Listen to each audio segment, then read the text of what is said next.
وەستای سۆپای نەوتە لە قەزای چۆمان دەڵێت بەراورد بە زستانی ساڵانی ڕابردوو بازاڕەکەیان کەستور و لاوااستر بووە. ساڵان ئیشی نفتی دەبەری نفت هەرزانتر بوو.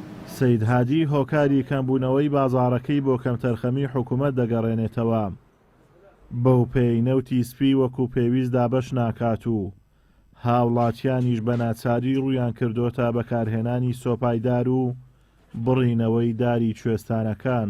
ساڵەکانە بە نسبەت ساڵە نەما یعنی 180 ئیشی مەکەم بووە، ئیشی تەسلیحاتی سۆبە و پەڵی تەوشتیوە زیاتر خەڵک ڕووی دەداران کردیە وە خۆی بەڕاستی داهاتی مەش زیاتر دەگەڵ نەفتەکەی دایانەک دەگەدارەکەی سۆبەی داران بەڕاستی ئیسفادەشی بەو شێوی لۆمانی یەکجار ئیسفادەی هەیە ئیدی کابرەدە ئیشەکەی ئەکات و ئەڕوا بە سۆبەی نەفتەکەی حتمما داهاتی لۆمە زیاتر هەیە.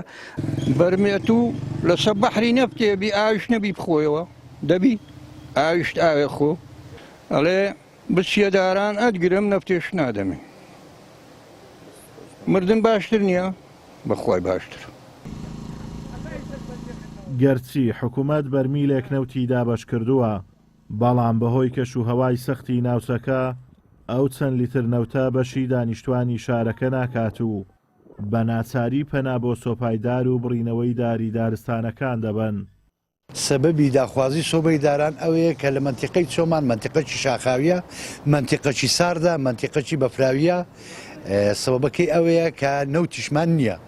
ساڵێ ئەمە بە خۆم بە شەخصی خۆم بە 6 بەرمیلە نەوتان پێناگەمە بەهارێ کەچی 200 لتر 180 لتر نەوت نەدەنێ زائیدی لەمە نەوتیش گرانە بەرمیلی بە 240,000 دیناریە. الحانەکە بڕواڵێن نەفت بە 260,000 بە 240,000 بە چێک ڕێدای دەبەرە مەحاشی بە خۆت ئاگا لێ چەند جوان دێن نەخۆ بڕۆ تەماشای و کەناڵانەکە ڕۆژە حتا پیرێژن پیرۆمێر لە تا قەترە نەفتەرچی ئاگرێن لە برسانە گرێن وانە بە توش بەسەدی هەم هەر گومرجە حاجمەرە چەندی پارە لێ دێتە دەرێ باش مەخچەندی لێ دێتە دەرێ ئیدیکە چەندی لێ دێتە دەرێ کڕەکەکە لەسە فەقیری خۆی تەوزیحکە بۆ خۆش حکمی بکە بۆ خۆش بخۆ.